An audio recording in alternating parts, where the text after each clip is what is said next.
Have you ever felt like you're playing a financial game but nobody ever taught you the rules? Well, back in 1997, a book came out that absolutely blew the lid off everything most of us were taught about money.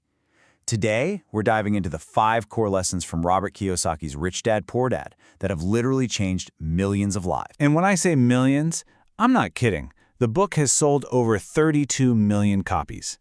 That isn't just a bestseller, That's a full-blown global movement.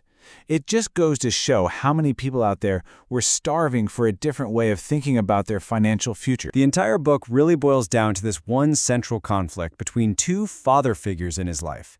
His poor dad gave the advice we've all heard a million times: go to school, get good grades, find a safe, secure job. But his rich dad had a completely different philosophy. Forget working for money, learn how to make money work for you. And here's the really fascinating part. His poor dad was his actual father, a super smart, highly educated professor. But his rich dad, that was his best friend's dad, a guy who dropped out in the 8th grade but went on to become an incredibly successful entrepreneur. That contrast right there, it's the foundation for everything. So let's jump into the first major lesson from Rich Dad. It's all about breaking out of a trap that most of society is caught in without even realizing it. He called it the rat race. And just understanding that you're in it is the first giant leap toward getting out. So what exactly is the rat race? Well, it's that exhausting, never-ending cycle. You work your tail off for a salary, but the second that paycheck hits your account, it's gone. Poof!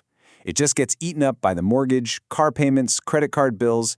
You get a raise, and what happens? Your spending just magically rises to meet it.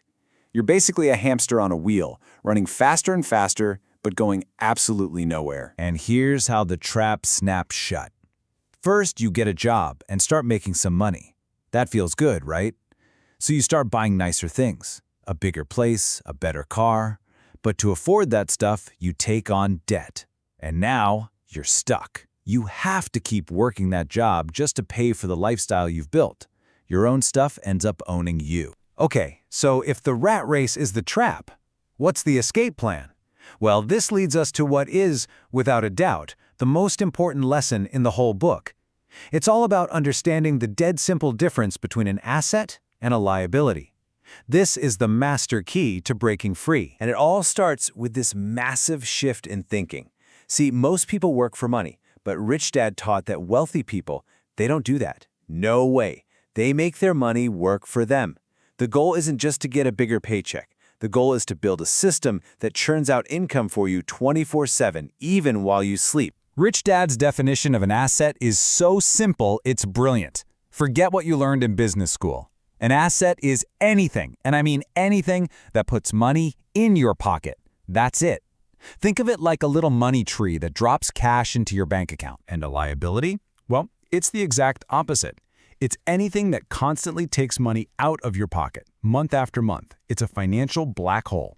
And the whole rat race is basically fueled by people who spend their lives accidentally buying liabilities that they think are assets. Let's make this super clear.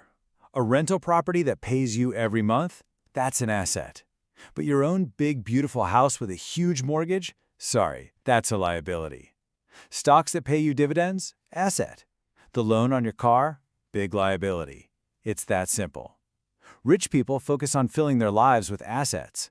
Everyone else fills their lives with liabilities. This idea flows perfectly into Rich Dad's next big lesson, which is summed up in 3 words: mind your own business. He argued that real freedom, real wealth, it doesn't come from your job. It comes from building and owning something yourself. Now, this is a point that trips up so many people. Your profession is not your business. Your profession is your job. It's what you trade your time for to get a paycheck. Your business, on the other hand, is your collection of assets. It's the stuff you own that generates income, totally separate from your 9-to-5 grind. So Kiyosaki tells this great story to make the point. He asks a group of university students a really simple question.